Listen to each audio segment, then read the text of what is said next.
In this video, I'm just going to go through 3 little steps which you can do to either help like symptoms of IBS, when you feel bloated, when you feel really sluggish, and you're generally not enjoying eating your foods, or you feel really fat, let's be honest.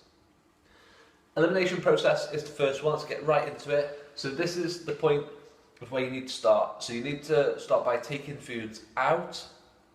The foods that I'd like you to take out if you're going to do this are red meat, caffeine, alcohol, and wheat. This, for some people, might just be enough to help them out.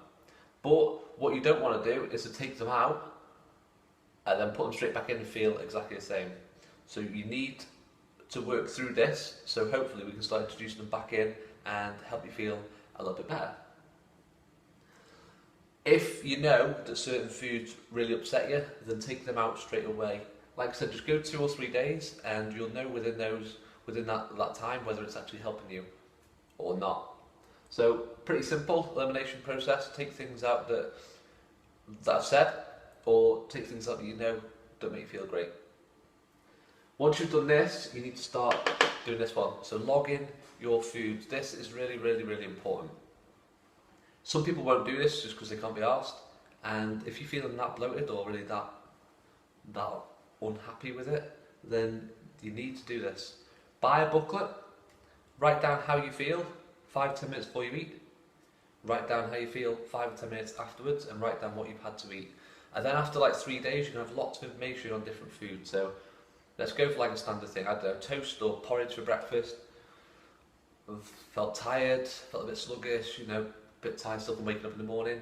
10 minutes after that, full of energy, ready to go for the day. Then that would be a really good one. If, however, it's felt really sluggish, stomach was like out here, bloated, then you'll be able to see which foods are actually causing the problems, or which foods were mixed together are causing problems.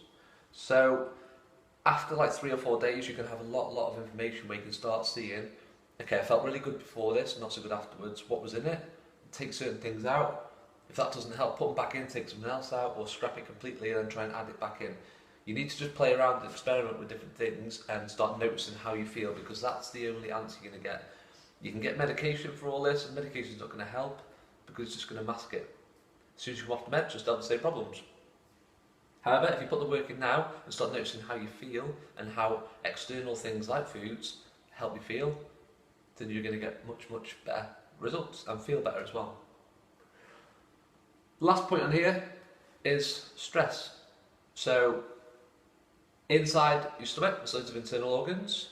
There's your gut, and your gut comes under stress through different reasons. So if you're worrying, then that's a big stress factor on the inside of your stomach, which is why people call it butterflies. If you're stressing out from external factors, so like with work and things like that, then it's not just, people think stress is just going grey. It's not, it's all of this. Some people just get IBS symptoms or bloated just from being stressed, because stress is pretty much an inflammation.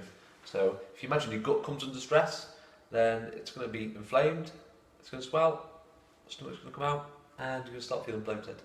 So although we're checking on the foods and logging your foods, it's important as well to notice stress. So you could eat really well, like we have a lot of time. Members come in, their foods are 100% spot on, yet they're not getting results, and it turns out that they're stressed.